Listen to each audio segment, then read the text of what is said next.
சே எந்த இடத்திற்கு உரியவரோ அந்த இடத்திலேயே அவரை காண முடியும். சமூகத்தின் அடியாழத்தில் படிந்திருக்கும் மண்ணின் ஊடாக பரவுகின்ற சமூக எழுச்சிகளின் குறியீடுகளாகவும் பண்பாட்டு அடையாள சின்னங்களாகவும் விளங்குபவர்களுக்கு உரிய இடங்கள் அவை. மற்ற யாரை காட்டிலும் சேதான் இந்த யுகத்தின் மனித வடிவமாக திகழ்கிறார். அதன் போக்குகள் அனைத்தையும் அந்த வடிவம் முழுமையாக பிரதிபலிக்கவில்லை என்றாலும் கூட சே ஒரு அடையாளமாக மாறுவதை தியாகம் என்னும் பரிணாமத்தை தவிர்த்துவிட்டு புரிந்து கொள்ள முடியாது. அதிகாரம், புகழ், குடும்பம் மற்றும் வசதி ஆகிய அனைத்தையும் கொண்ட ஒரு மனிதர் எந்தவித கோபமோ தயக்கமோ இன்றி ஒரு லட்சியத்திற்காக அனைத்தையும் துறக்கிறார்.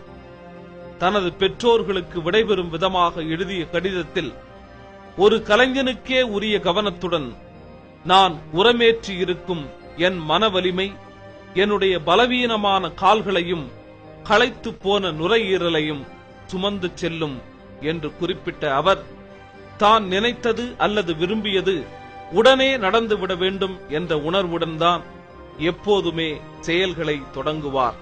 அசாதாரணமான சாதனைகளையும் மிகச்சிறந்த வெற்றிகளையும் தேடித்தரக்கூடிய அந்த அசாத்தியமான மன உறுதிதான் சேவின் பயணங்களிலும் அவரின் அரசியல் பார்வையிலும் அவரின் இராணுவ தலைமையிலும் மற்றும் பொருளாதார நிர்வாகத்திலும் வெளிப்பட்டது. எல்லையற்ற இம்மன உறுதியின் ஊற்றுக்கண்ணை விட அதன் தாக்கம்தான் முக்கியமானது. யோசித்து கூட பார்க்க முடியாத செயல்களை மேற்கொள்வதற்கும் மிகவும் தெளிவான ஈவு இரக்கமற்ற சுய பகுப்பாய்வை நடத்துவதற்கும் எர்னஸ்டோ குவேராவுக்கு இருந்த தன்னம்பிக்கையை ஒரு சில மனிதர்கள் மட்டுமே பெற்றிருக்கிறார்கள்.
சாண்டா கிளாரா கியூபாவின் பெரிய நகரம். அந்நகரம் கியூப புரட்சிகர போரின் மிகப்பெரிய யுத்தத்தை கண்டது. சேவின் தலைமையில் புரட்சி படையினர் பெரும் தாக்குதல் நடத்தி பாடிஸ்டா ராணுவத்தினர் வந்து கொண்டிருந்த ஆயுதம் தாங்கிய மிகப்பெரிய ரயிலை கவிழ்த்தார்.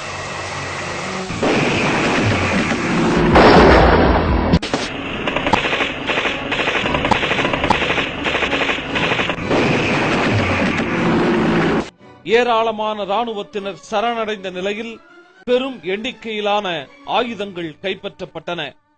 சேவின் தலைமையில் நடந்த சாண்டா கிளாரா யுத்தம் பாடிஸ்டாவின் சர்வாதிகார ஆட்சிக்கு மரண அடியாக விழுந்தது. புரட்சிகர படைகளின் வெற்றியை பற்றிய செய்தி நகரத்திலும் பாடிஸ்டாவின் ராணுவ தலைமையகத்திலும் விரைவாக பரவியது. காமிலோ சியன்பியூகோஸின் முதல் படைப்பிரிவையும் சேவின் இரண்டாவது படைப்பிரிவையும் தலைநகர் அவானாவிற்கு விரையுமாறு பிடல் காஸ்ட்ரோ வானொலி மூலம் உத்தரவிட்டார். சே மற்றும் பிற கெரில்லா தலைவர்கள் வெற்றி செய்தியை அறிவித்தவாறே பல்லாயிரக்கணக்கான கியூபர்களுடன் அவானாவிற்குள் நுழைந்தார்கள்.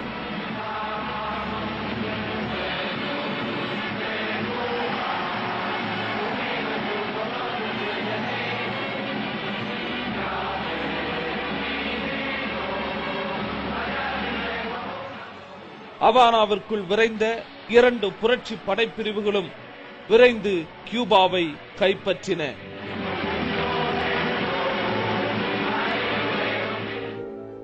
புரட்சிக்கு முன்னரே சிலர் கியூபாவின் விடுதலை குறித்து கனவு கண்டார்கள். ஆனால் திட்டமிட்ட போராட்டத்தின் மூலமே விடுதலை சாத்தியமாயிற்று. அமெரிக்காவின் அரை காலனியாக பாடிஸ்டாவின் ஆட்சியின் கீழ் இருந்த கியூபா ஆடை அவிழ்ப்பு நடனங்களுக்கும் விபச்சாரங்களுக்கும் பெயர் போன நாடாக இருந்தது. அமெரிக்கர்கள் கியூபாவை தங்கள் விளையாட்டு மைதானமாகவே மாற்றியிருந்தார்கள். பாடிஸ்டாவின் ஆட்சியில் பெருகிய ஊழல், கொள்ளையர்களின் ஆதிக்கம், சமூக கொந்தளிப்பு ஆகியவை 1952ஆம் ஆண்டில் ஓர் அரசியல் புரட்சி நடைபெற காரணமாக அமைந்தன. ஏகாதிபத்தியத்தின் பிடியிலிருந்து விடுபடும் நோக்கில் ஜூலை 1953இல் தனது 26வது வயதில் காஸ்ட்ரோ ஆயுதமேந்திய இளம் வீரர்களுடன் இணைந்து புரட்சிகர இயக்கத்திற்கு தேவையான ஆயுதங்களை பெறுவதற்காக சாண்டியாகோ டியூ கியூபாவில் இருந்த மான்காடா ராணுவ படைத்தளத்தை தாக்கினார்.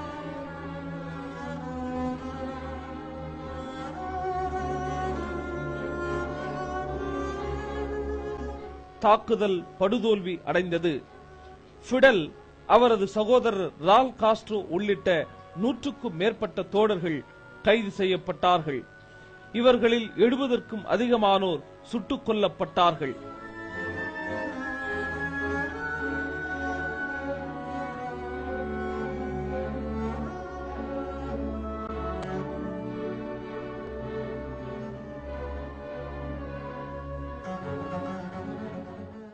சில வருடங்களுக்கு முன்புதான் தனது சட்டப்படிப்பை முடித்திருந்த ஃபிடல் 15 ஆண்டுகள் சிறை தண்டனை விதிக்கப்பட்டு பீனோ தீவு சிறையில் ஒரு தனி அறையில் அடைக்கப்பட்டார். பின்னர் நடைபெற்ற நீதிமன்ற விசாரணையின் போது, என்னை தண்டியுங்கள், அதை பற்றி கவலை இல்லை, வரலாறு என்னை விடுதலை செய்யும் என்ற வாக்கியத்துடன் முடியும் உரையை நிகழ்த்தினார். தனது வாத திறமையாலும் கியூப மக்கள் மேற்கொண்ட மிகப்பெரிய போராட்டத்தினாலும் பொது மன்னிப்பு என்ற பெயரில் ஃபிடல் 2 ஆண்டுகளுக்கு பிறகு ரால் காஸ்ட்ரோவுடன் விடுதலை செய்யப்பட்டார்.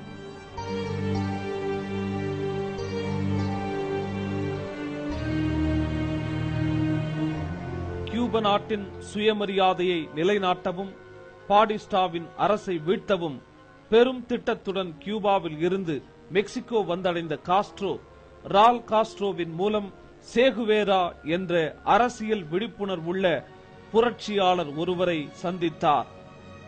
அன்று இரவு சேவும் காஸ்ட்ரோவும் நீண்ட நேரம் உரையாடினார்கள். சேவின் புரட்சி கருத்துக்கள் நெருப்பை போல பிடலையும் பற்றிக் கொண்டன. புரட்சி தத்துவத்தை புரட்சிகர நடைமுறையோடு இணைப்பதற்கான வாய்ப்பை சேவுக்கு கியூப புரட்சிகர யுத்தம் வழங்கியது.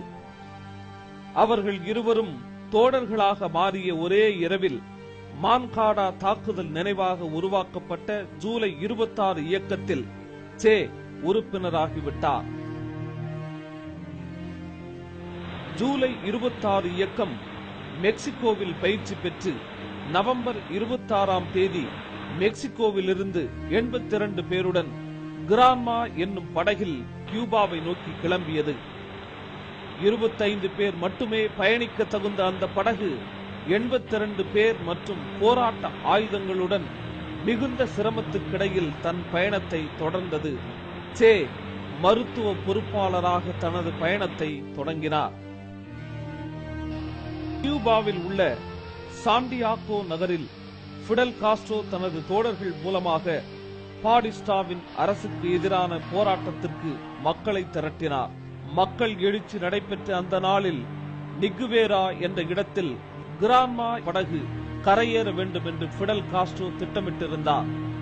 ஆனால் 72 மணி நேரம் தாமதமாக டிசம்பர் 2ஆம் தேதி அன்றுதான் நிகுவேராவுக்கு வெகு தொலைவில் பயங்கரமான புதர்கள் நிறைந்த ஒரு சதுப்பு நிலத்தில் கிரான்மா கரையை தொட்டது. இதனால் பாடிஸ்டாவின் அரசு மிகுந்த எச்சரிக்கை அடைந்தது.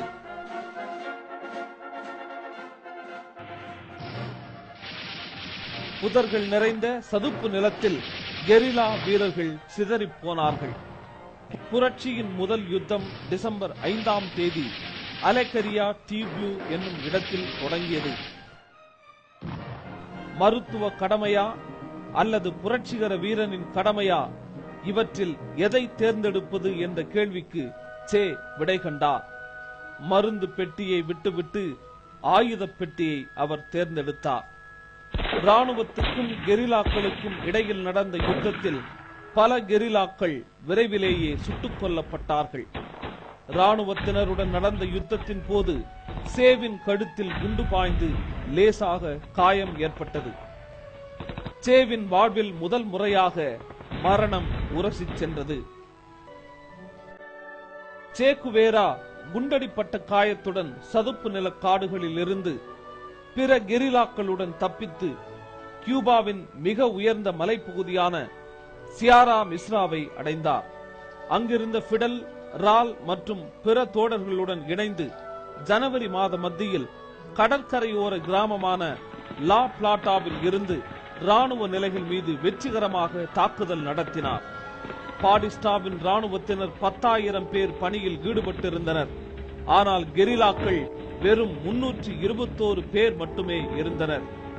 பிடல் தலைமையின் கீழ் புரட்சி படைகள் மிக வேகமாக முன்னேறின.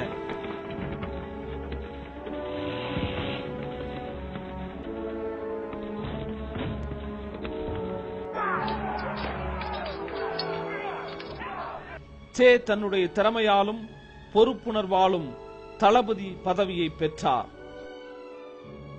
கியூப புரட்சிப்படை வெற்றி பெறுவதற்கு வழிவகுக்கக்கூடிய மிக சாதுரியமான ஒரு போர் தந்திரத்தை காஸ்ட்ரோ பின்பற்றினார். புரட்சிப்படை 2 படை அணிகளாக பிரிக்கப்பட்டது. 2வது படை அணிக்கு சே தளபதியாக நியமிக்கப்பட்டார். சேவின் தலைமையில் கெரில்லாக்களுக்கு கல்வி அளிக்கப்பட்டது. ஆயுதம் தயாரிக்கும் தொழிற்சாலைகளும் வீரர்களுக்கு உணவு சமைப்பதற்கு தேவையான அடுப்புகளும் நிறுவப்பட்டன.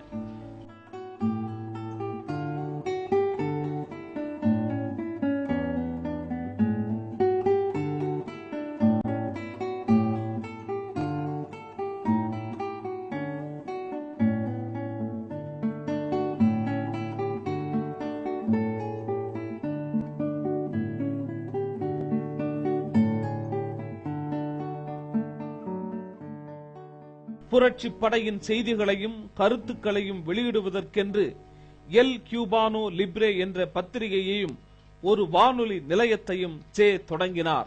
Hoy aprovecho la oportunidad de la visita de un periodista cubano para dar al pueblo de Cuba el primer saludo que tengo oportunidad de dar. De un pueblo que he decidido defender conociendo solamente a través de la acción y del pensamiento de nuestro jefe Fidel Castro.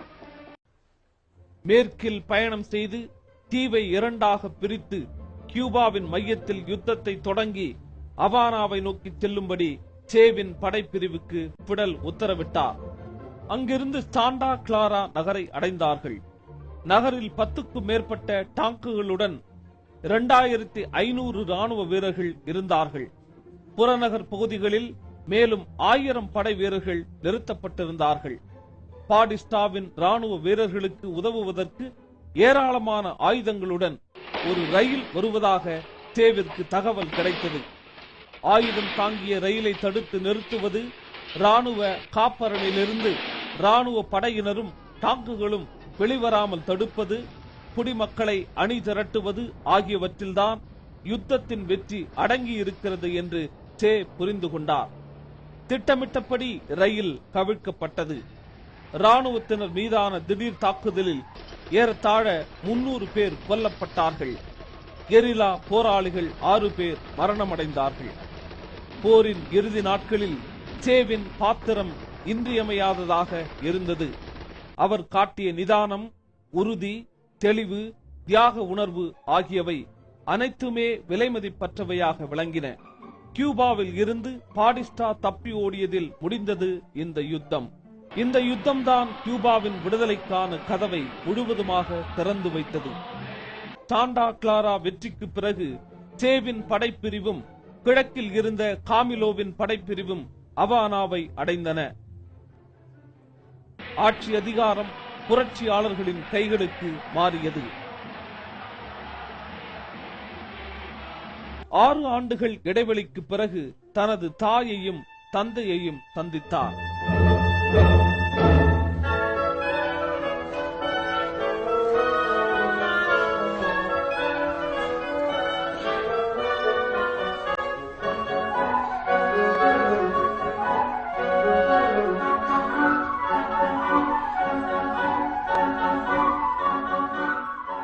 சேவின் வெட்கம் கலந்த சிரிப்பு லட்சக்கணக்கான கியூபர்களையும் உலக மக்களையும் கவர்ந்தது.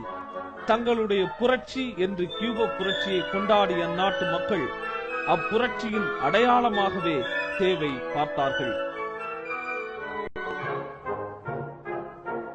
பிப்ரவரி 2ஆம் தேதி சேவை கியூபாவின் குடிமகனாக பிடல் அறிவித்தார்.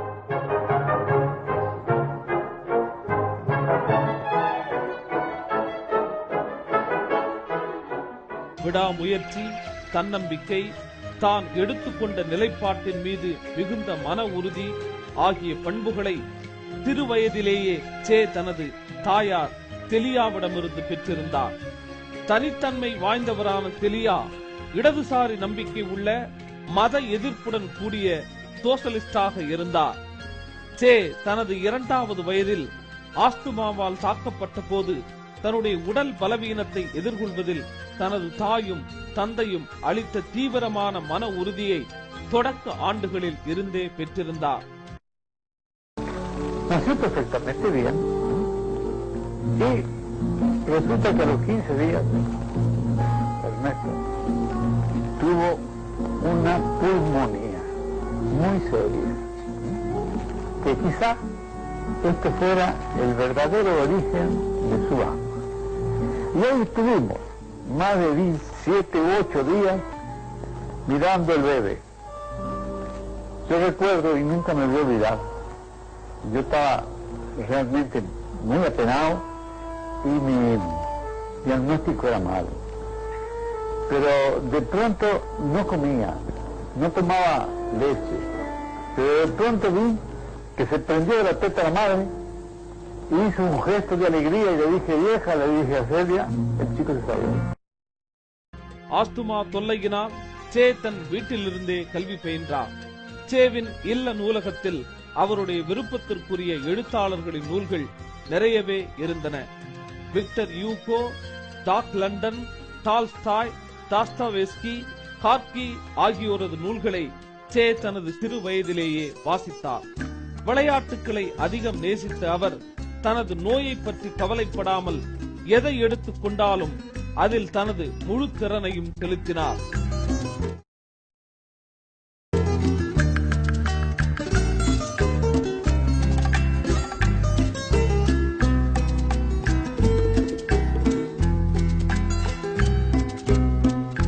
சே ஒருபோதும் வீட்டில் முடங்கி கிடந்ததே இல்லை.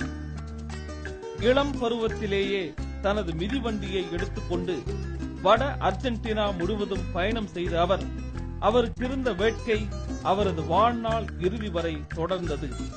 சேவின் தந்தையும் கட்டட பொறியாளருமான எர்னஸ்டோ குவேரா லென்ஸ் நோயினால் ஏற்படும் வேதனையை மன உறுதியால் மட்டுமே எதிர்கொள்ள முடியும் என்ற நம்பிக்கையை சேவுக்கு ஊட்டினார். புரட்சிக்கு பின்னர் கியூப சோசலிச அரசின் முதல் தொழில்துறை தலைவராக சே நியமிக்கப்பட்டார்.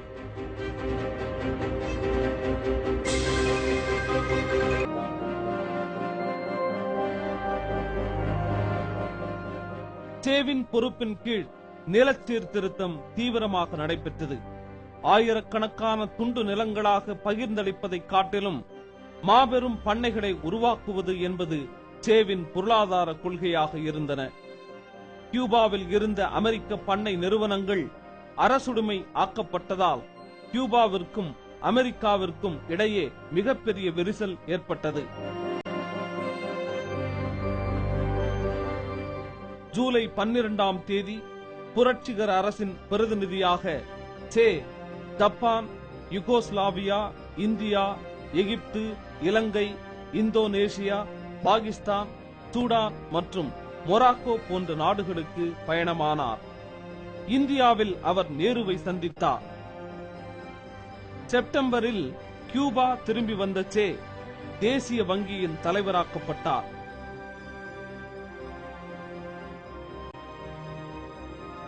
Ejerció distintos cargos. Cada vez que hacía falta un hombre serio para un cargo importante, el Che se prestaba para ese trabajo. Se le nombró director del Banco Nacional en un momento que aquellos técnicos especialistas en banco, pero inconsistentes políticamente, abandonaron el país y se fueron. Se le designó presidente del Banco Nacional. Después se hicieron bromas y anécdotas, que si se había preguntado por un economista, y el Che dijo, y el Che se ofreció, y dice, si tú eres economista, yo no, yo soy comunista. தேசிய வங்கியில் சே இருந்த 14 மாதங்களில் அவருக்கு மட்டுமின்றி கியூபாவுக்கும் Latin அமெரிக்காவுக்கும் இன்றியமையாததாக விளங்கிய 2 முக்கிய நடவடிக்கைகளில் ஈடுபட்டார். முதலாவதாக தனது புகழ்பெற்ற கெரில்லா போர் முறை என்ற நூலை வெளியிட்டார். இரண்டாவதாக தன்னார்வ உழைப்பு கோட்பாட்டை உருவாக்குவதற்கு அவர் உதவினார்.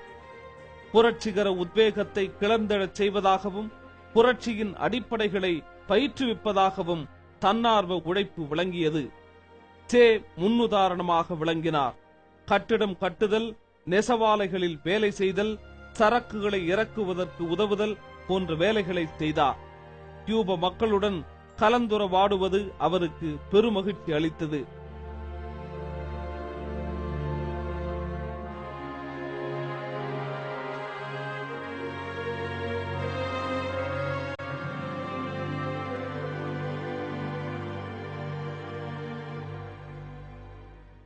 El trabajo voluntario es la expresión genuina de la actitud comunista ante el trabajo en una sociedad donde los medios fundamentales de producción son de propiedad social. Es el ejemplo de los hombres que aman la causa de los proletarios y que subordinan a esa causa sus momentos de recreo y de descanso para cumplir abnegadamente con las tareas de la revolución.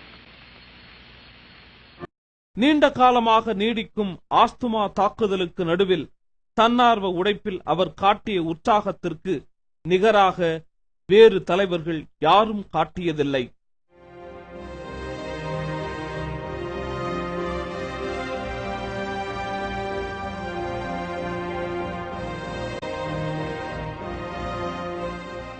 ஆயிரத்தி 1961 ஆண்டு பிப்ரவரி மாதம் 23 தொழில்துறை அமைச்சராக சே நியமிக்கப்பட்டார்.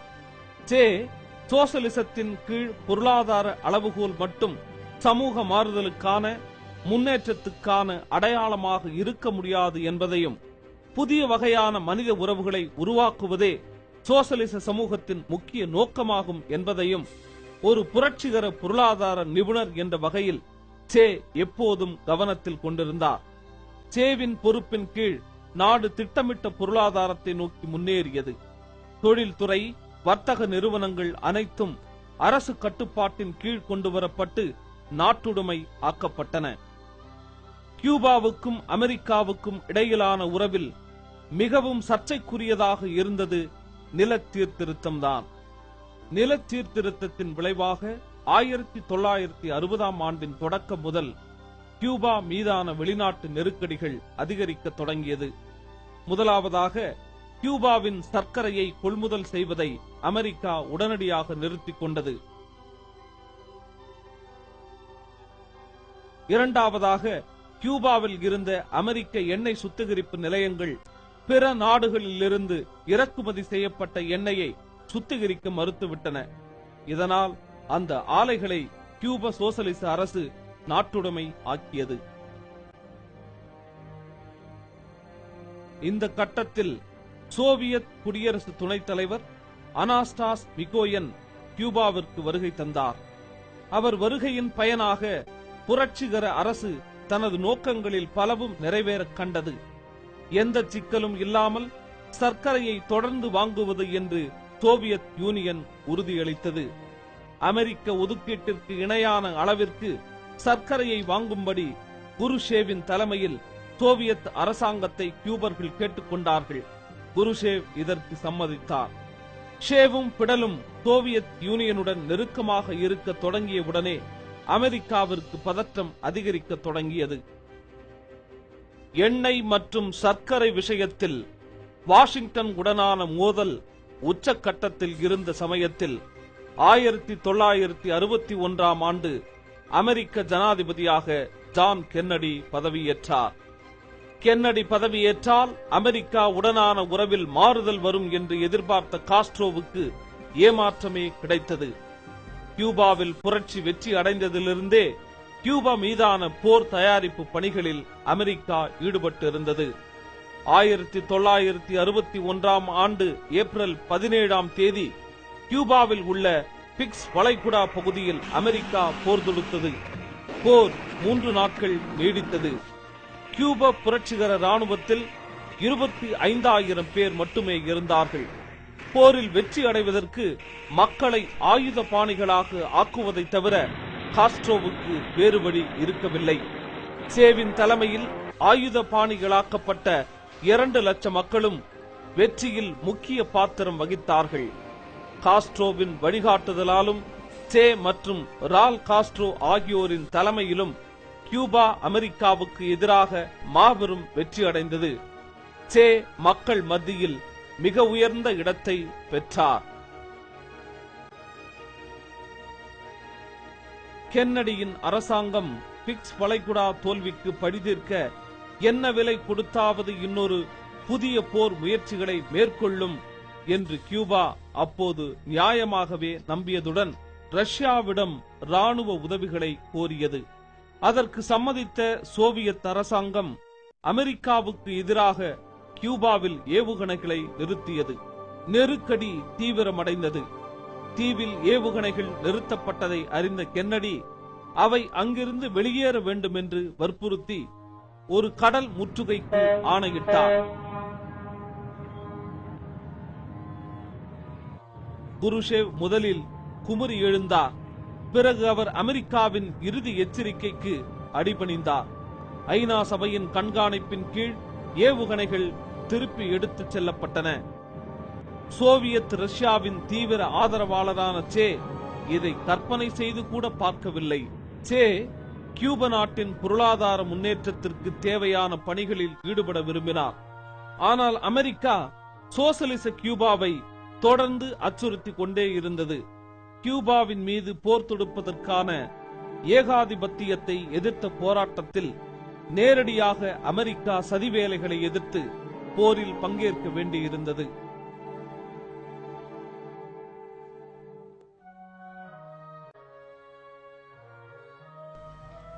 கியூபாவின் உள்நாட்டு தேவைகள் அதிகரித்து வந்ததால் இறக்குமதியும் பெருமளவுக்கு அதிகரித்தது. இதன் விளைவாக அந்நிய செலாவணி இருப்பு வெகுவாக குறைந்துவிட்டது. அதிகரித்து வந்த உள்நாட்டு நுகர்வு, வீழ்ச்சியடைந்த சர்க்கரை ஏற்றுமதி ஆகியவை திருப்பிச் செலுத்த வேண்டிய கடன்களை தாக்குப்பிடிக்க முடியாத அளவிற்கு உயர்த்தின. சேவின் பெரும்பாலான கருத்துக்கள் முதலில் வெற்றியடைந்த போதிலும் பின்னர் கியூப கம்யூனிஸ்ட் தலைவர்களால் கைவிடப்பட்டன. இந்த அமைப்பு ரீதியான காரணிகளுக்கு அப்பால் பல தற்செயலான நிலைமைகளும் கியூப பொருளாதாரத்தை நிலைகுலையச் செய்தன.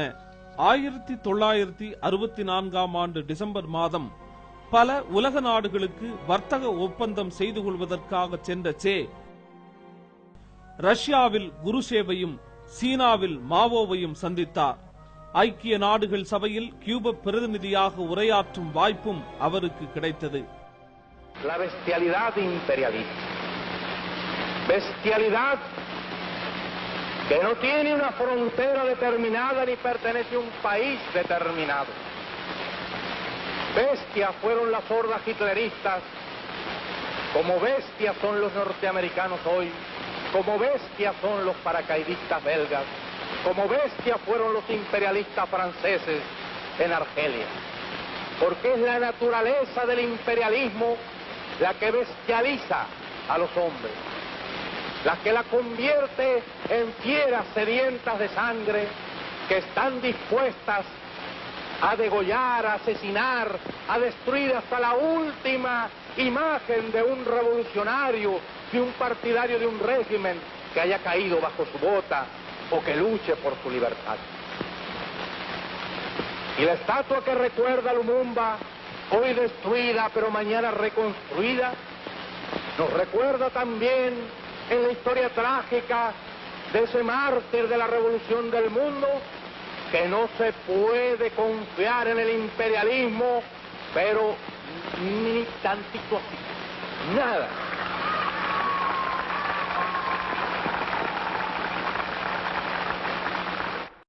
அமெரிக்காவிலிருந்து புறப்பட்ட சே அல்ஜீரியாவில் நடந்த ஆசிய ஆப்பிரிக்கா ஒற்றுமை அமைப்பின் இரண்டாவது பொருளாதார கருத்தரங்கில் பங்கேற்றார். Nous avons copié mécaniquement les expériences des pays frères et ce fait a constitué une erreur, pas de plus grave, mais une erreur qui a freiné le développement et a contribué dangereusement à l'un des phénomènes qui doit être combattu avec le plus de vigueur au cours de la révolution socialiste, le bureaucratisme. Say Soviet யூனியனுக்கு சென்றபோது தான் நினைத்ததற்கு மாறாக அந்நாடு பெரும் குழப்பத்தில் சிக்கியிருப்பதை கண்டார். சே ஆப்பிரிக்காவில் நீண்ட நாட்கள் தங்கினார். ஆப்பிரிக்க தேசிய விடுதலை இயக்க உறுப்பினர்களோடு தொடர்பு ஏற்படுத்திக் கொண்டு லத்தீன் அமெரிக்காவில் ஏகாதிபத்தியத்தை எதிர்த்து போராடும் இயக்கங்களோடு அவர்களை ஒன்றுபடுத்த முயன்றார். சுதந்திரம் என்பது போராடாமலேயே கிடைத்துவிடும் என்ற கனவை நாம் வளர்த்து கொள்ளக்கூடாது, அதற்கு நமக்கு உரிமையும் கிடையாது என்று குறிப்பிடும் சேவின் இதயம் முழுவதும் புரட்சி மட்டுமே நிறைந்திருந்தது. 3 மாதங்களுக்கு பிறகு சே கியூபா திரும்பினார். அவரை வரவேற்பதற்காக பிடல், ரால் காஸ்ட்ரோ, குடியரசுத் தலைவர் டோர்டிகோஸ் மற்றும் அலைடா ஆகியோர் விமான நிலையத்திற்கு வந்திருந்தார்கள். சோசலிச நாடுகளுக்கு சுற்றுப்பயணம் சென்று கனத்த இதயத்துடன் திரும்பிய சே பத்திரிகையாளர்களுக்கு கூட பேட்டி தராமல் பல நாட்கள் காணாமல் போய்விட்டார். பிடல் மற்றும் ராலுடன் ரகசியமாக 40 மணி நேரம் சே உரையாடினார். சேவிற்கு இருந்த வேட்கையும் அர்ப்பணிப்பும் எல்லோருக்கும் இருக்கவில்லை, இருக்கவும் முடியாது என்பதுதான் சேவின் துரதிர்ஷ்டமாகும். இதை புரிந்து கொள்வதில் அவர் பலமுறை தோல்வியடைந்தார். புரட்சியாளரான சேவிற்கு அலைந்து திரிவதில் இருந்த நிரந்தர வேட்கை எப்போதும் போலவே அவரை பயணம் செய்யும்படி தூண்டியது. ஏகாதிபத்தியத்தை எதிர்த்து ஆயுதம் ஏந்தி போராடுவதையே அவர் தன் கடமையாக கருதினார். எதிரி எந்த மூலைகளுக்கெல்லாம் போரை எடுத்து செல்கிறானோ அங்கெல்லாம் நாமும் போரை எடுத்து செல்ல வேண்டும். முழுமையான யுத்தம், ஒரு நிமிடம் கூட அவன் நிம்மதியாக இருக்க அவகாசம் தரக்கூடாது என்று குறிப்பிடும் சே காங்கோ நாட்டில் புரட்சியாளர்களுக்கு கெரில்லா போர் முறையில் பயிற்சி அளிப்பதற்காக கியூபாவை விட்டு புறப்பட தயாரானார்.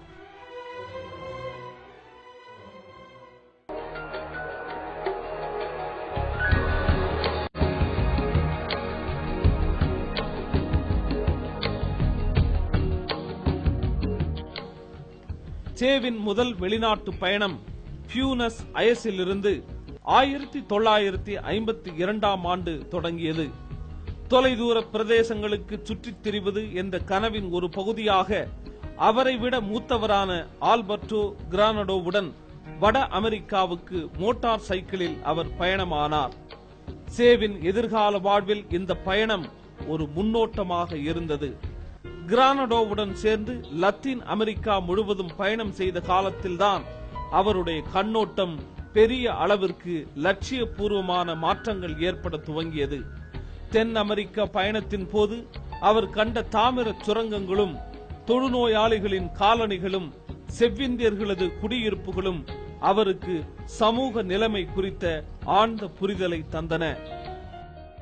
Creo que un factor aglutinante y además decisivo en esa vocación científica de todos los trabajadores de la letra era la presencia y el ejemplo del doctor Hugo Peche, que yo considero una persona que tanto a mí como al Che, como al futuro Che, nos marcó para siempre en lo que debía ser un intelectual, un científico y un trabajador de la salud.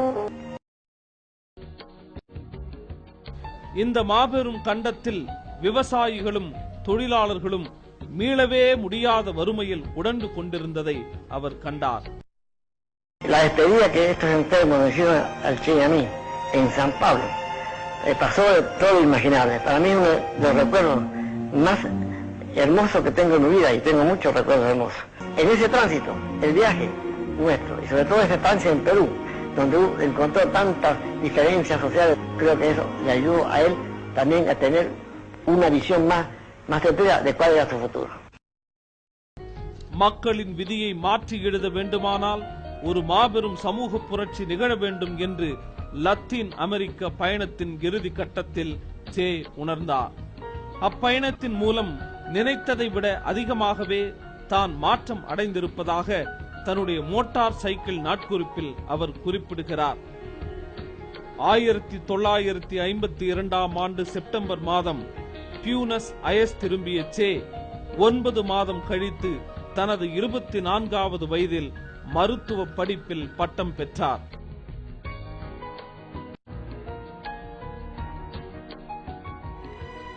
அடுத்த மாதமே மத்திய அமெரிக்க நாடுகளுக்கு பயணமானார். சே தனது குழந்தை பருவ நண்பரான Carlos ஃபெரருடன் மீண்டும் பயணம் மேற்கொண்டார். இம்முறை பொலிவியா, குவாதமாலா மற்றும் மெக்சிகோவிற்கு சென்றார். முதலில் பொலிவியாவிற்கும் அடுத்து குவாதமாலாவிற்கும் சென்ற சே குவாதமாலாவில் 6 மாதங்கள் இருந்தார். கம்யூனிஸ்டுகள் உள்ளிட்ட இடதுசாரி கட்சிகளின் ஆதரவுடன் குவாதமாலாவின் குடியரசுத் தலைவராக அர்பென்ஸ் ஆட்சி புரிந்து வந்தார். அர்பென்ஸ் அரசு ஒரு முற்போக்கு அரசாகவும் தீவிரமான சீர்திருத்த நடவடிக்கைகளை மேற்கொள்ளும் அரசாகவும் இருந்தது. இதை நேரடியாக காணும் வாய்ப்பை பெற்ற சே அர்பென்ஸ் அரசின் ஆதரவாளராக மாறினார். இதன் இடையில் பெருநாட்டு புரட்சி வீராங்கனையான இல்டாவை சே சந்தித்தார். இருவரும் மெக்சிகோவில் திருமணம் செய்து கொண்டார்கள். இல்டா ஒரு அழகான பெண் குழந்தையை பெற்றெடுத்தார். அக்குழந்தை மாவோவை போல காட்சியளிப்பதாக தனது தாயாருக்கு எழுதிய கடிதத்தில் சே குறிப்பிட்டார். 1950களின் தொடக்கத்தில் இருந்தே குவாதமாலா லத்தீன் அமெரிக்கா இடதுசாரிகளின் மையமாக மாறியிருந்தது. இதனால் குவாதமாலாவில் ஆட்சி கவிழ்ப்பை நிகழ்த்தும் நோக்கத்துடன் CIA செயல்பட்டு வந்தது. சில குறிப்பிட்ட சீர்திருத்த நடவடிக்கைகளின் காரணமாக அர்பென்ஸ் அரசை உள்நாட்டு எதிரிகளின் ஆதரவுடன் CIA தூக்கி எறிந்தது. அமெரிக்க ஆதரவுடன் புதிதாக அமைந்த அரசு குவாதமாலாவில் இருந்த இடதுசாரிகள் அனைவரையும் வேட்டையாடியது. பல அயல் நாட்டு இடதுசாரிகளுடன் அர்ஜென்டினா தூதரகத்தில் சே தஞ்சம் புகுந்தார். குவாதமாலாவில் தனக்கு ஏற்பட்ட அனுபவங்களை அவர் ஒருபோதும் மறக்கவில்லை. இவை கியூப புரட்சிகர அரசால் பின்பற்றப்பட்ட முற்போக்கான போர்த்தந்திரத்தின் மீது நேரடியான செல்வாக்கை கொண்டிருந்தன. குவாதமாலாவில் இருந்து மெக்சிகோ வந்தடைந்த சே பிடல் காஸ்ட்ரோவை சந்தித்ததன் மூலம் தனக்கு புகழை பெற்று தந்த பாதையை கண்டறிந்தார். Les voy a empujar un pequeño versito.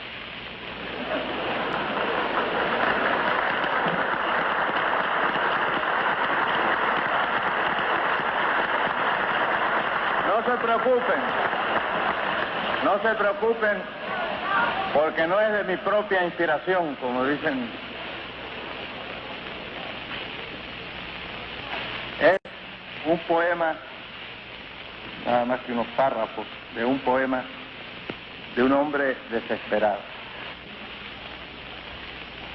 Más o menos, porque no tengo muy buena memoria. Quiero decir que nadie ha podido cavar al ritmo del sol y que nadie todavía ha cortado una espiga con amor y con gracia. கியூப புரட்சியின் வெற்றிக்கு பின்னர் தன்னுடைய போராட்ட வழியிலேயே ஏகாதிபத்தியத்தை எதிர்த்து போராடுவதற்காக கியூபாவை விட்டு சே வெளியேறினார். சே என்ற போராளியை முதுகில் ஏற்றிக்கொண்டு வரலாறு வேறு பாதையில் புறப்பட்டது. சே பிடலுக்கு விடைபெறும் கடிதம் ஒன்றை எழுதிவிட்டு காங்கோ பயணமானார். பெல்ஜிய காலனி நாடான காங்கோ பேட்ரிஸ் லுமும்பா தலைமையின் கீழ் விடுதலை அடைந்தது. சில மாதங்களிலேயே அந்த நாட்டின் மீது அந்நிய ஆக்கிரமிப்பு தொடங்கியது.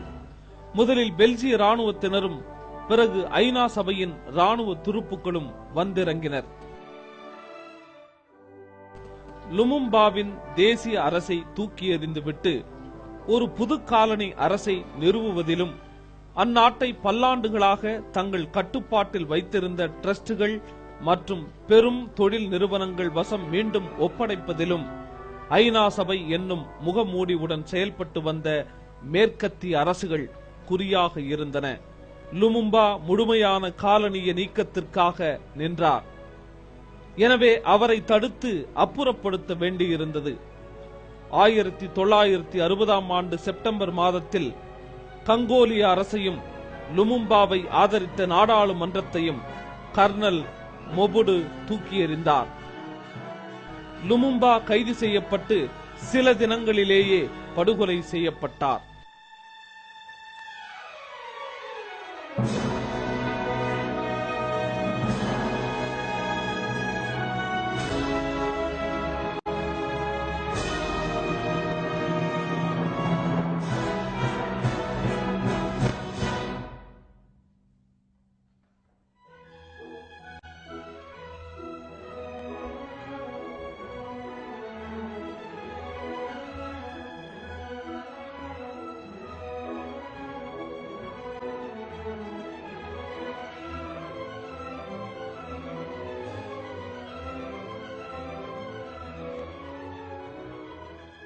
லுமும்பாவின் மரணத்திற்கு பிறகு அங்கு உருவான புரட்சி குழுக்களால் உத்வேகமடைந்த சே காங்கோவுக்கு செல்வதென்று முடிவெடுத்த போது நிலைமை மிகவும் சிக்கலானதாக இருந்தது.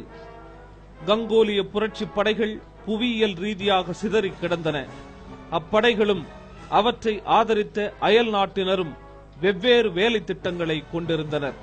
கியூபர்களுக்கு ஒரு வேலை திட்டம்தான் இருந்தது. அமெரிக்க ஏகாதிபத்தியத்துக்கு எதிராக அனைத்து நாடுகளையும் இணைத்து ஒரு 3ஆம் உலக கூட்டணியை உருவாக்க வேண்டும் என்பதே அது. புரட்சியை எடுத்துச் செல்லும் கொள்கையின் ஒரு பகுதியாக ஒடுக்கப்பட்ட கங்கோலிய படைகளுக்கு கியூப புரட்சிகர அரசு முழுமையான ஆதரவை அளித்தது.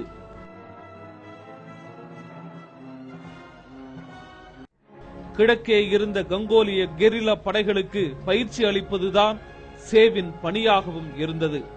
கிழக்கு பகுதியின் தலைவராக இருந்தவர் கபிலா. அவர் தனது செயலற்ற போக்கையே தொடர்ந்து கடைபிடித்து வந்தார். கபிலாவோ அவரது ஆட்களோ தலைமை ஏற்று வழிநடத்தும் நிலையில் இருக்கவில்லை. சேவினால் எதுவும் செய்ய முடியவில்லை. இதற்கிடையில் சேவின் தாயார் மரணமடைந்து விட்டார் என்ற செய்தி சேவிற்கு கிடைத்தது. தனது தாய் இறந்த போதும் கூட அவர் புரட்சியின் விதியையே பின்பற்றினார். கங்கோலிய தலைவர்களின் குறுகிய தேசியவாதங்கள், உட்பூசல்கள், அறியாமை, துணிச்சலின்மை ஆகியவற்றினால்தான் தான் தொடர்ந்து காங்கோவில் இருக்க முடியாது என்ற முடிவுக்கு வந்தார் சே. காங்கோ பயண குறிப்பில் அது ஒரு தோல்வியின் வரலாறு என்று குறிப்பிட்டார். காங்கோவில் சே இருந்த போதே அவரது விடைபெறும் கடிதத்தை பிடல் தவிர்க்க முடியாத ஒரு சூழலில் வெளியிட்டார்.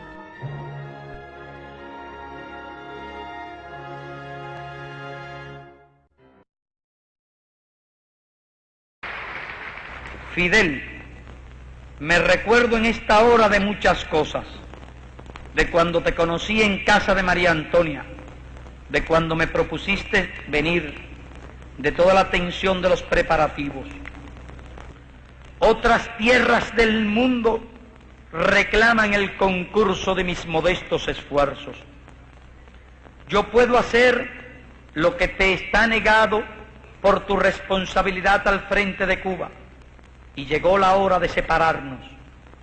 Sépase que lo hago con una mezcla de alegría y dolor. Aquí dejo lo más puro de mis esperanzas de constructor y lo más querido entre mis seres queridos. En los nuevos campos de batalla llevaré la fe que me inculcaste el espíritu revolucionario de mi pueblo, la sensación de cumplir con el más sagrado de los deberes, luchar contra el imperialismo donde quiera que esté.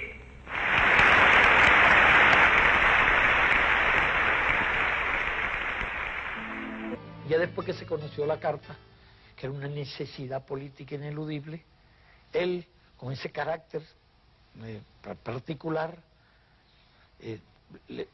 le costaba mucho la idea de regresar a Cuba después de haberse despedido. Yo lo persuado de que regrese, que es lo más conveniente para todos los fines prácticos de lo que él quería hacer.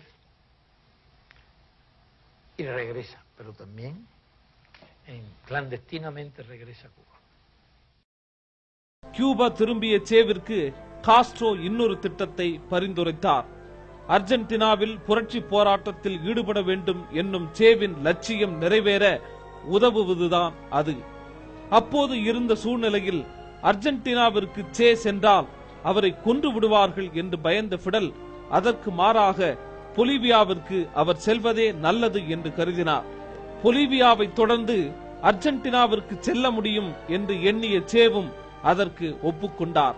ஷியாரா மிஸ்ராவிலும் காங்கோவிலும் தொழில் அமைச்சகத்திலும் சேவுடன் இருந்த தோழர்களை கொண்டு Bolivia செல்லும் குழு உருவாக்கப்பட்டது. இக்குழுவிற்கு கியூபாவிலேயே பயிற்சியும் அளிக்கப்பட்டது. பயிற்சியின் போது முதிய மனிதரை கண்டார்கள்.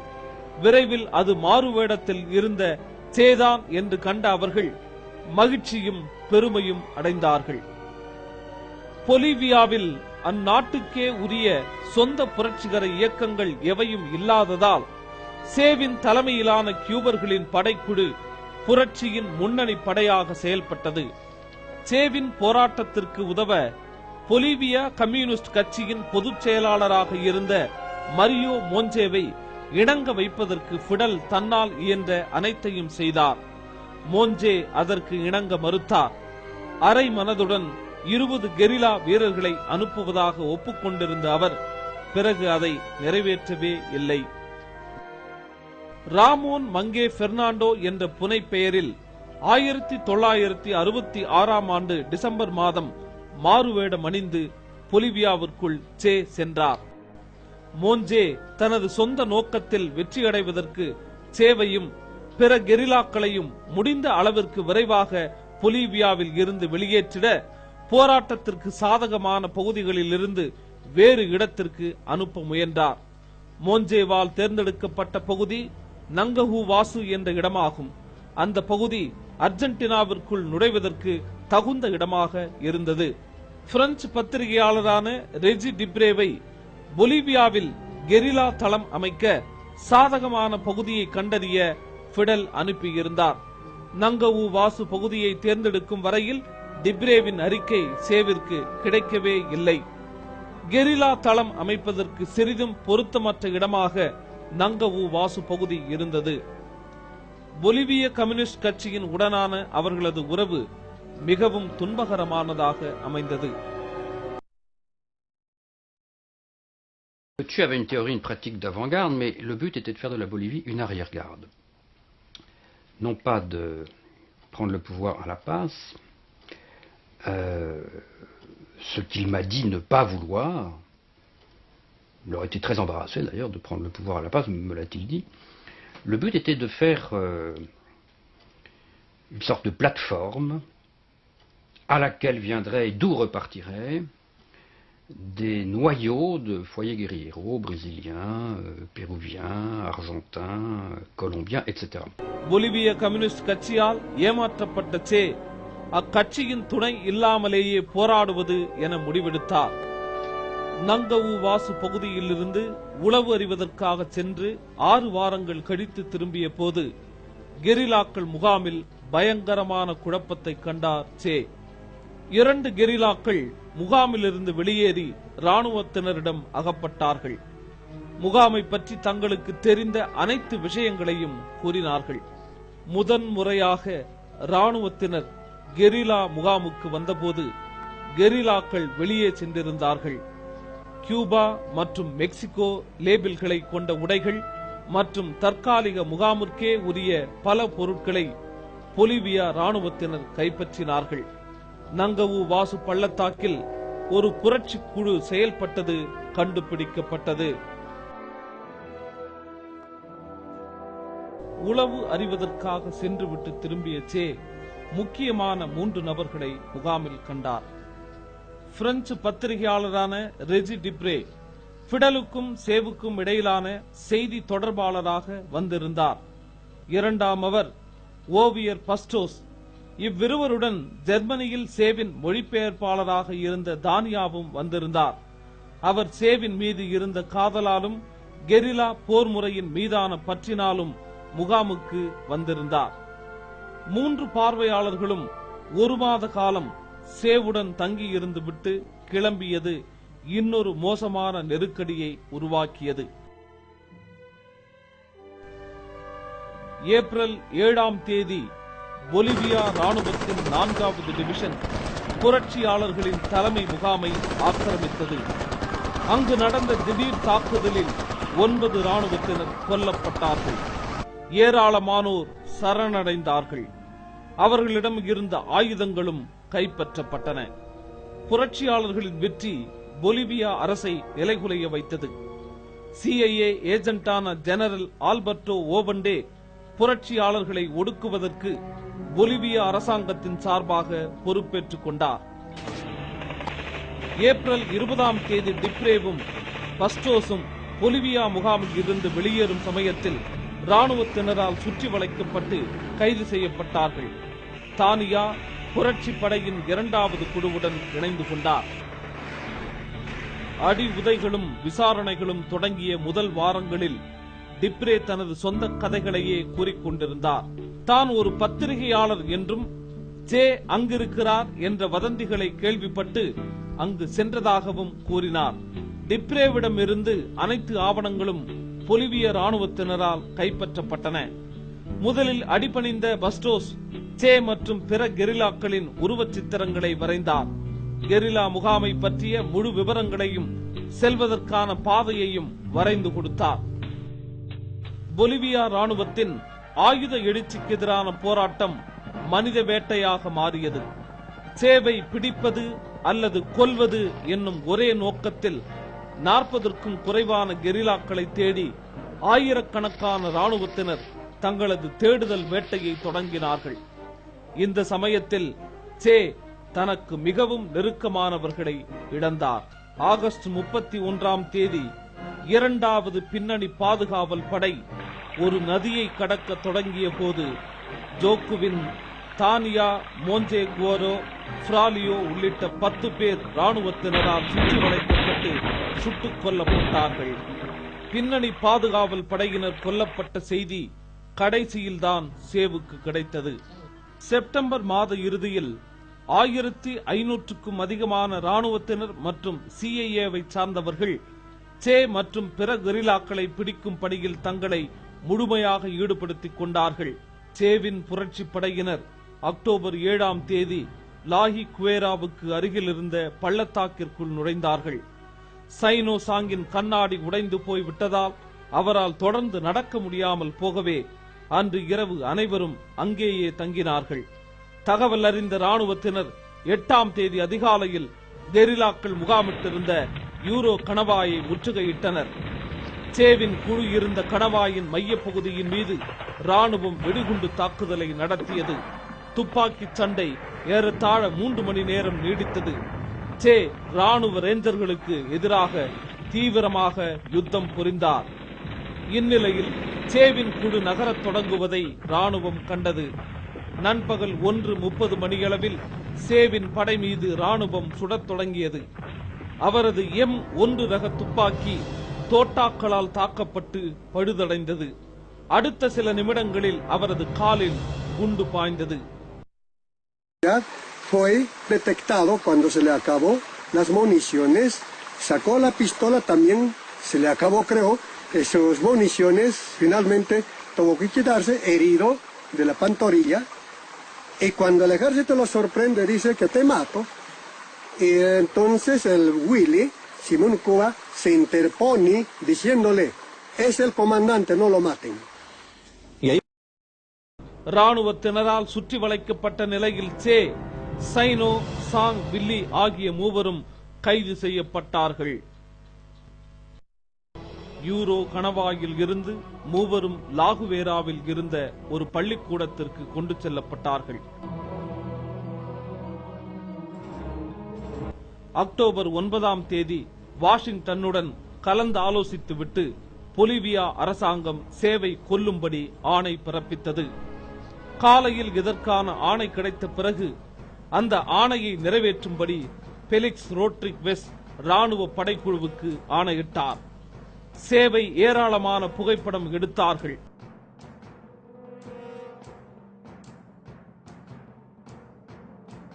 பிறகு சேவை யார் கொல்வது என்று ராணுவ வீரர்கள் விவாதித்தார்கள்.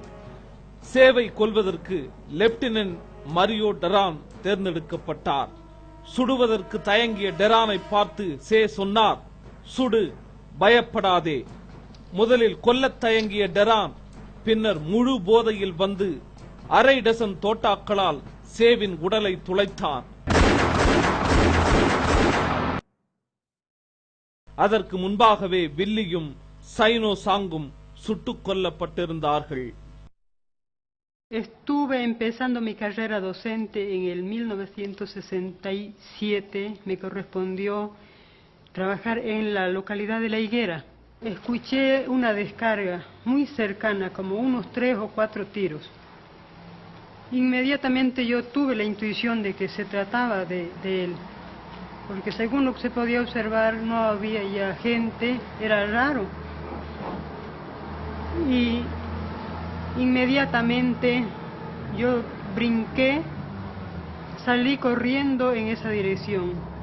Llego y me doy con él ya que estaba tendido en el suelo. No donde yo lo había dejado ese momentito antes, sino al frente, un poco a la entrada, justo al frente de la puerta. Él estaba de espaldas, con las piernas muy separadas y los brazos completamente extendidos en esta posición. சேவின் உடல் கயிற்றினால் கட்டப்பட்டு பிரேத பரிசோதனைக்காக helicopter மூலம் மருத்துவமனைக்கு கொண்டு செல்லப்பட்டது.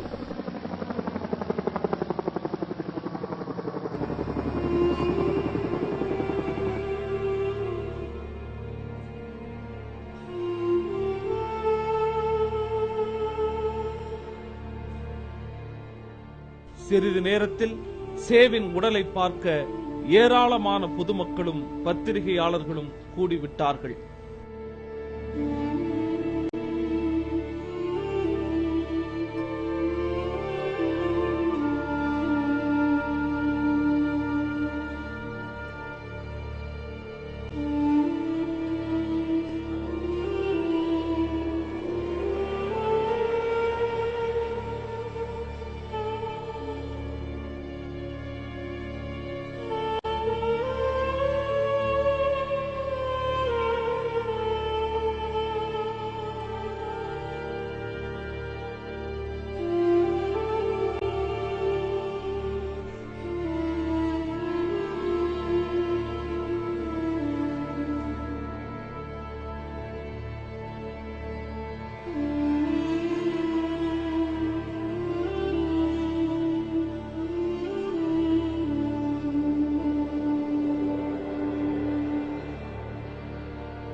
¿Quién era? Cuando lo han traído, serían las 10, 11 de la mañana, dijeron que iba a venir el Che Guevara. No sabíamos quién era, nosotros lo recibimos como cualquier persona o cualquier hombre no muerto. A lo que nosotros, a las enfermeras, nos ha impresionado y a los médicos era la mirada, porque él parecía Jesucristo con el cabello largo, la barba llena y los ojos. Nos íbamos para allá, nos seguía donde estábamos, su mirada nos seguía a él. Eso nos impresionó bastante a nosotros. Ahí su cabeza estaba, pero sí un poquito más altito estaba. Ahí estaba. Ya. Aquí este lado.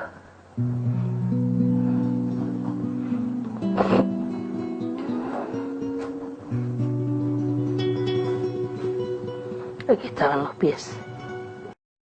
No hubiera hecho el ejército boliviano nada si no cuenta con el apoyo de los norteamericanos, el estímulo o la orden de los norteamericanos. Si la orden de los norteamericanos es mantener vivo el Che para trasladarlo, como algunas fuentes han dicho, a Panamá e interrogarlo, eso los bolivianos lo hubieran cumplido. Simple y llanamente los bolivianos dispararon y lo asesinaron porque esa era la decisión de las autoridades máximas de Estados Unidos. அடுத்த நாள் சேவின் உடல் காணாமல் போய்விட்டது. இரு கைகளும் வெட்டப்பட்ட நிலையில் சேவின் உடல் எரிக்கப்பட்டதா புதைக்கப்பட்டதா என்பது 1995ஆம் ஆண்டில் ஒரு பொலிவிய ராணுவ அதிகாரி தெரிவிக்கும் வரை மூடி மறைக்கப்பட்டிருந்தது. 1995ஆம் ஆண்டு நவம்பரில் ஓய்வு பெற்ற பொலிவியா ராணுவ ஜெனரலான மரியோ வர்கா சாலினாஸ் எழுதிய ஒரு கட்டுரையை நியூயார்க் டைம்ஸ் பத்திரிகை வெளியிட்டது. அதில் அவர் சே எரிக்கப்படவில்லை, உண்மையில் வாலே கிராண்டின் தற்காலிக விமான தளத்திற்கு அருகில் புதைக்கப்பட்டார் என்று குறிப்பிட்டிருந்தார். காஸ்ட்ரோவின் அரசு 1996இல் வாலே கிராண்டில் சேவின் உடலை தேடும் பணியை தொடங்கியது. சில மாதங்களுக்கு பின்னால் ஒரு விவசாய பண்ணை நிலத்தில் சேவின் உடலும் மற்ற இருவரின் உடல்களும் கண்டுபிடிக்கப்பட்டன.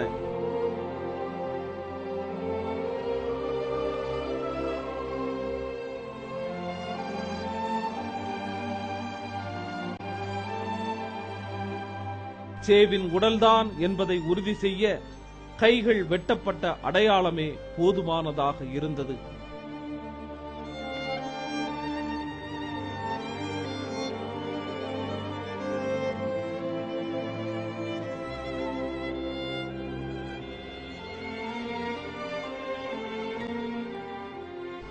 முப்பது ஆண்டுகளுக்கு பிறகு அவரது எலும்புகள் அடங்கிய பெட்டியை கியூப அரசு பெற்றுக்கொண்டது.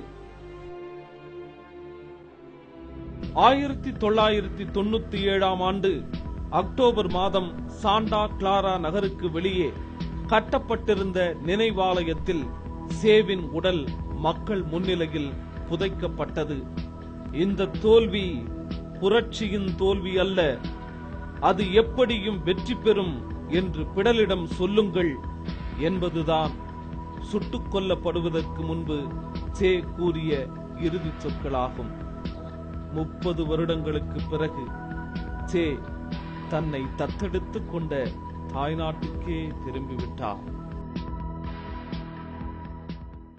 லாகுவேராவில் இன்னும் கூட மின்சாரம் கிடையாது. 40 வருடங்களுக்கு முன்பு சே மரணமடைந்த போது இருந்ததைப் போலவே அந்த ஊர் இன்னும் கூட வறுமையிலும் சலிப்பான வாழ்க்கை நிலையிலுமேயே இருக்கிறது. பொலிவிய காடுகளில் தோல்வியடைந்த சேவின் பிம்பம் என்றென்றும் நிலைத்திருக்க காரணம் அரசியலுக்கும் கருத்தியலுக்கும் அப்பாற்பட்டதாக இருந்ததுதான். சேகுவேரா இன்று முதன்மையான ஒரு பண்பாட்டு அடையாள சின்னமாகவே விளங்குகிறார். ஏனெனில் அவரால் பிரதிநிதித்துவப்படுத்தப்பட்ட யுகம் அரசியல் ரீதியான சுவடுகளை காட்டிலும் பண்பாட்டு சுவடுகளையே அதிகமாக விட்டுச் சென்றுள்ளது. அதிகாரங்களை எதிர்த்து போராடுவது, அவற்றின் தனிச்சிறப்பான உரிமைகளை அழிப்பது, அவற்றின் சட்டப்பூர்வமான அந்தஸ்தை கேள்விக்குள்ளாக்குவது, அவற்றின் நிரந்தர தன்மையை மறுப்பது ஆகியவற்றின் அவசியத்தை அவர் உணர்த்தினார். சேவிடமிருந்து நாம் பெற்றுக்கொண்ட மரபு இதுதான். சேவின் போராட்டம் லத்தீன் அமெரிக்க நாடுகளில் தேங்கிப் போய் மூண்டு கிடந்த சமூகங்களை மாற்றியமைத்தது. எனவேதான் சேகுவேரா நினைவாலயத்திலோ அல்லது நினைவு சதுக்கங்களிலோ முடிந்து விடாமல் டி ஷர்ட்டுகளிலும் விளம்பர துணிகளிலும் காட்சியளிக்கிறார். சமூகத்தை மாற்றி அமைப்பதற்கான அவரது அறைகூவல் இன்றைய தினத்திலும் கூட உலக முழுமைக்குமான விடுதலை என்ற அறைகூவலாகத்தான் திகழ்கிறது.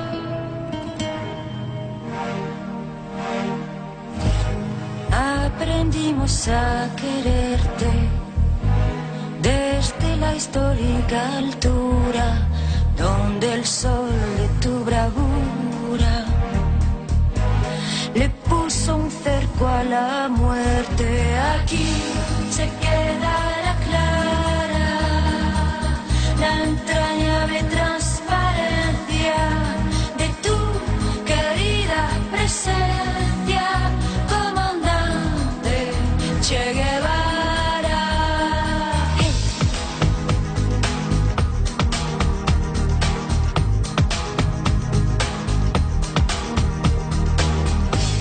Vienes quemando la brisa con soles de primavera para plantar la bandera con la luz de tu sonrisa. Aquí se queda la clara, la entrañable transparencia de tu querida presencia, comandante Che Guevara.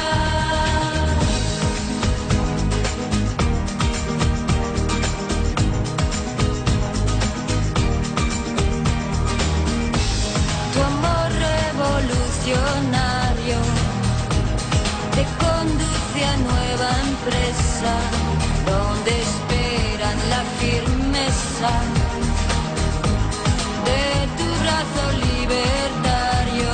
Aquí se queda la clara, la entrañable transparencia de tu querida presencia, comandante Che Guevara. Aquí se queda la clara, la entrañable transparencia de tu querida presencia, comandante Che Guevara.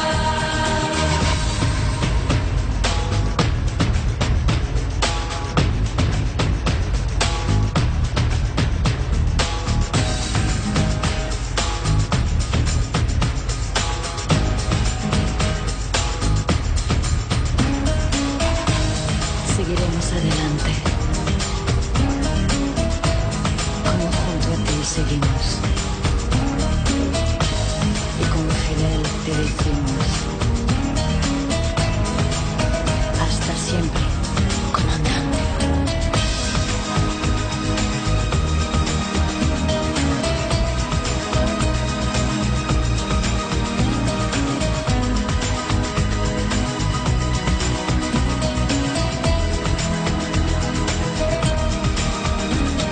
Aquí se queda la clara, la entrañable transparencia de tu querida presencia, comandante Che Guevara.